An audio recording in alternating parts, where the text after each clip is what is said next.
This is problem 1048 on page 595. Compute the maximum tensile and compressive stresses in the horizontal portion of the bracket shown in figure P1048. So maximum tensile and compressive stresses. Let's see, 1048, where is that? It's on the next page. It's on page 596. And the bracket looks like this.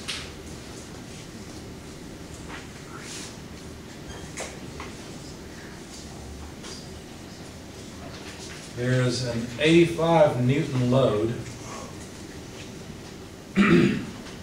and the distance to the wall is 250 millimeters.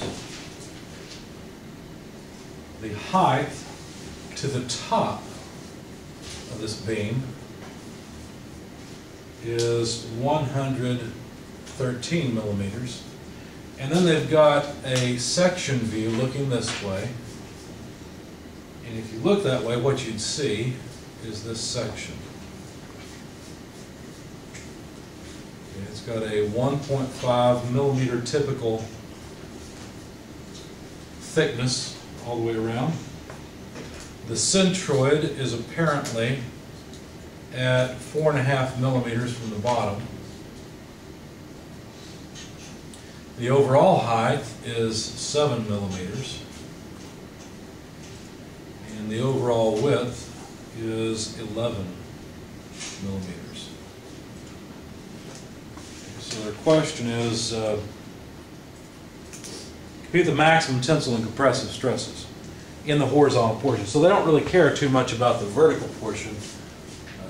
All they care about is the horizontal portion. All right. So if we were to, I don't know where we want to cut this yet, but let's just think about it for a minute. If we were to cut the section, or the beam, and look at it, what would we see? Let me expand it over here. Let me draw it. I want to move this over a little bit. So we've got a cut face. Like I said, I don't know how far out I want this yet. I'm not concerned about that. But what kind of stresses will we see? Well, this force is going to cause a pulling, right? Just a direct normal stress. So there would certainly be a uniform stress distribution like this that would just be essentially the force over area. That's our direct normal stress piece. But that's not all there is to it, because there's a moment arm of this force, and that moment arm is tending to, allow bending. So it's as if we have a bending moment on the end of this thing, you see? And so what will that moment do? Well, that moment will cause a stress. In fact, that moment, M, will cause a normal stress, right here, MC over I. Right? In fact, would that moment vary throughout the length of this beam? It actually does not. Your intuition says it does, but your intuition says it does because you're thinking of the usual beam case where we have a force that causes a moment, right? And the moment here is smaller, but the moment back at the wall is the largest. In our case, we have an offset arm and a force that is causing a moment. The way to figure this out is to make a free body diagram of just the vertical portion, right? There's our force, let's just call it F. What do we have to do to resist this? Well, keep the upper portion of the body in equilibrium. We need a force down the bottom, and now it tends to rotate. So we need a moment, let's see, something like that. Or if I were to draw it coming out of the board, I would draw it with a double-headed arrow like this. Is that right? Yeah. To cause a moment, or to apply a moment to this, to prevent it from rotating, right? Now, when students get confused, usually is because they look at something like this and they think, well, okay, so there's a moment just like that on this, right? There's a moment like that. No, that's not the case. This is the moment and the force on the vertical section. The moment and the force on the remaining horizontal section is equal and opposite, you see. So the force is equal and opposite, so is the moment. So the actual twisting on the horizontal section is as I drew it before. Just like the force pulls on it, it doesn't push on it. Okay? So it turns out it really doesn't matter where I cut this beam. The moment and the force will be the same all the way down the length of it. Okay? So, but going back to that moment, what kind of stress will it cause? Well, it will cause a normal stress, and that stress distribution will look, well, something like this. I just have to decide on the direction of the arrows now. I don't want those to cross. Try again. In the middle, or it's supposed to be in the middle, but my drawing's not very good. So this moment is doing that to it, right? It's trying to pull the top apart and compress the bottom together. So there's the stress distribution due to the moment, and there's the stress distribution due to the plane of force. Okay? Make sense so far? All right, so all we really need to do is calculate the magnitude of the moment and the force. The force is pretty easy, it's obvious, that's 85 newtons. All right, the moment is just 85 newtons multiplied by the moment arm. Is the moment arm 113 millimeters? That's what I used in my solution, but I think that's wrong. You see, I think they carefully made this distance from the force to the very top of the profile, so it goes to here. I need to add enough to get down to the centroid, you see? So if I take 4.5 from 7, that's what, 2.5? I'm thinking right? So I need to add 2.5 millimeters to this. So I'm going to need your help with your calculator, because what I really need is 115.5 millimeters. In fact, that's not convenient because I would rather have Newton meters. I like working in Newton meters. So why don't we just move this decimal place over 3 places? That way we can call it meters. So 0.15 or 0.1155 meters times 85 newtons is how much torque or how much moment. So grab your calculators, please, and let me know. 9.8175.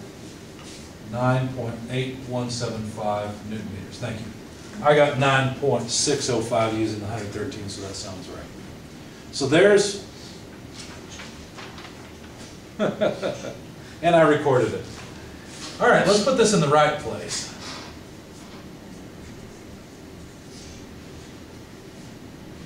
And hopefully write the correct numbers. That's better. Okay, so there's the moment and the force.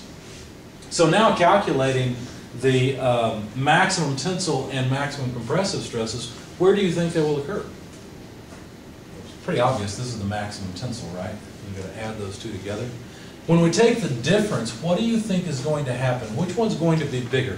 The stress due to the direct load or the stress due to the moment?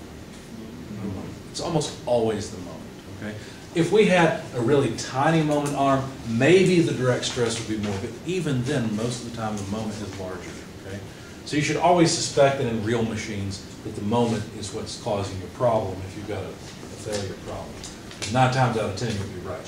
Anyway, calculating the maximum tensile stress up here would just be F over A plus MC over I. Now, I calculated the area moment of inertia of this shape. I don't think it was given. And I got 128 millimeters to the 4th power. You'll have to take my word for it. I don't want to go through that. That's what, chapter 6 or so. I gave you the spreadsheet and everything so you can do that for yourself. I got an area equal to, let's see. Professor, it's given. Oh, it is given. Problem statement. Okay, thank you. I guess I didn't read it all the way through. But certainly the most important parameter, or an important parameter, is the location of the centroid, which is that 4.5 millimeters. Did I ever finish reading the problem? I may not have. When you go to the... in the diagram. That's in the diagram. Okay, thanks. Okay. I couldn't remember how I got those. So there's I, there's A. We should be able to calculate the maximum tensile stress pretty easily now. 85 newtons divided by an area of 33 square millimeters plus the moment is 9.8175 Newton meters over I. I is 128 millimeters to the fourth, and then C. What is C? Well, C is the distance to the outer fiber. Well, we have to be careful here because we're dealing with this distance, right? And actually, you know what? I'm wrong. These would not be equal because that point is not at the center. I mentioned earlier it would be at the center, but I'm wrong. These should be at the centroid. So it would be more like this. And so our moment distribution would look something more like that. And this should be longer. It should be obviously longer. Does that make sense? Because there's a longer distance there. So C is the distance from here to here, which would be only 2.5 millimeters. So let's plug that in. I'm off the camera, I'm afraid. We do need to consider the units because we've got meters here, millimeters. Maybe I should have left it as millimeters, but I didn't. So I guess I'll have to plug in 1,000. So let's just do it this way. Now we've got Newton millimeters. Let's move the decimal place over 3 for the load.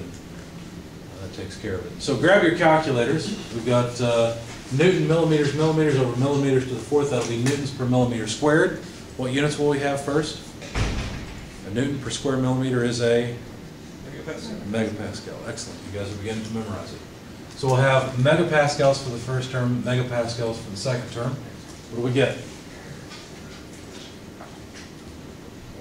194.3. Sounds reasonable. I got 190 before, but of course I was using a slightly lower moment. So you say 194.3, and that would be megapascals. Okay. Questions so far? Doing okay? All right, what about the bottom?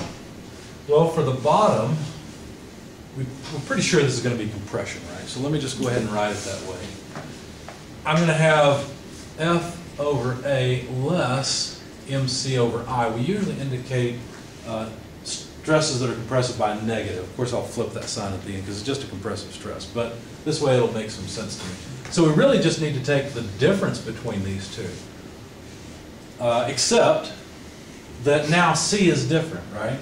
So the first term is the same, 85 newtons per 33 square millimeters. The second term is going to be minus 9817.5. I'm sorry, I'm off the screen.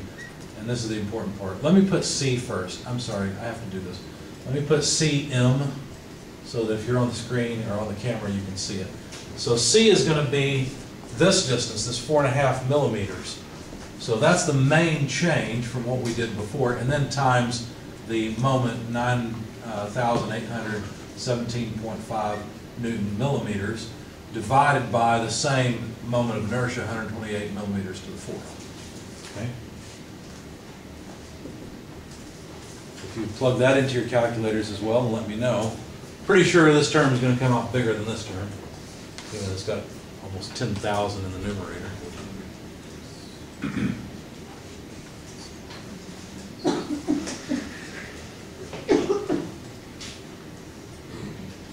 Any numbers? 343. So negative 343. I got 335 before, so that sounds like a reasonable number. So basically 343 megapascals of compression.